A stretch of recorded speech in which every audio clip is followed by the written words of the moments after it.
बंगाल में हमारी सरकार बनेगी, इसका मजबूत आधार भी भारतीय जनता पार्टी के पास है। मुझे पूरा भरोसा है कि 2026 में बंगाल में 2/3 बहुमत के साथ भारतीय जनता पार्टी की सरकार बनेगी। ये बंगाल की जनता तय कर बैठी है। मित्रों, जहां पर भी बंगाल में जाते हैं, पूरे बंगाल की जनता घुसपैठियों से त्रस्त है। क्या कोई राज्य सरकार ऐसी हो सकती है जो घुसपैठियों की पनाहगाह अपने राज्य को बना दे?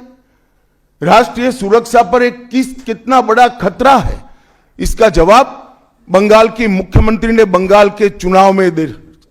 घुसपैठ रोकने के लिए उनके पास क्या योजना है? आर्टिकल 370 हटता है, वो विरोध करती है। सीएए लाकर बंगाल के शरणार्थियों को नागरिकता देने का हम कार्यक्रम करते हैं, वो विरोध करती हैं। और वो ठीकरा फोड़ते हैं कि बीएसएफ है, वो रोक नहीं रही है। ममता जी, मैं आज आपको इस सार्वजनिक प्रेस वार्ता में पूछना चाहता हूं कि कौन सी सरकार है बांग्लादेश की पूरी सीमा पर जो वाड़बंदी करने के लिए, बॉर्डर पर फेंसिंग करने के लिए जमीन नहीं देती है? अगर आप जवाब न दे पाए तो मैं ही देता हूं, आपकी ही सरकार है जो जमीन नहीं देती है, जिसके कारण फेंसिंग का काम समाप्त नहीं हुआ। फिर भी भौगोलिक रूप से कठिन सीमा पर से कोई घुस कर आता है तो कहां जाता है? सबसे पहले बंगाल के गांव में जाता है। आपका पटवारी क्या कर रहा है? आपका थाना क्या कर रहा है? क्यों इसको अरेस्ट नहीं किया जाता? क्यों उस पर केस दर्ज नहीं होता? क्यों इसको वापस भेजा नहीं जाता? जवाब है क्या आपके पास?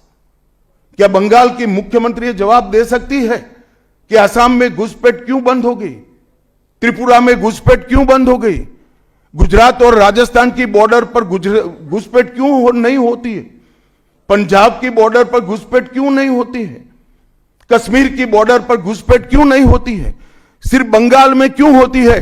क्योंकि आपकी निगहबानी में घुसपैठ कराई जाती है और बंगाल को धीरे धीरे डेमोग्राफी चेंज कर आपकी वोट बैंक को पुख्ता करनी जाती है।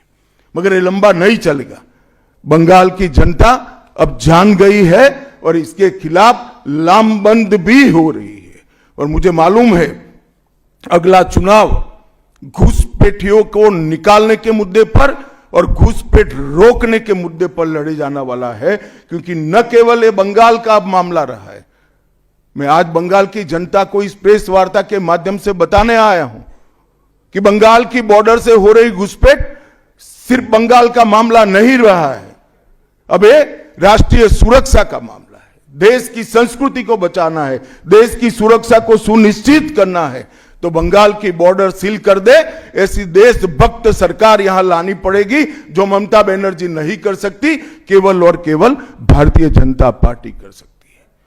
घुसपैठ के अलावे भ्रष्टाचार से पूरी बंगाल की जनता त्रस्त है। रोजवेली चिटफंड घोटाला, कैश फॉर क्वेरी घोटाला, एसएससी घोटाला, नगर पालिका नगर नियम का भर्ती का घोटाला, गाय तस्करी का घोटाला, राशन पीडीएस का घोटाला, मनरेगा का घोटाला, पीएम आवास का घोटाला, इतने सारे घोटाले हैं कि मैं पूरा लिस्ट पढ़ूंगा तो मेरी प्रेस कॉन्फ्रेंस का पूरा हिस्सा ही उसमें चला जाएगा।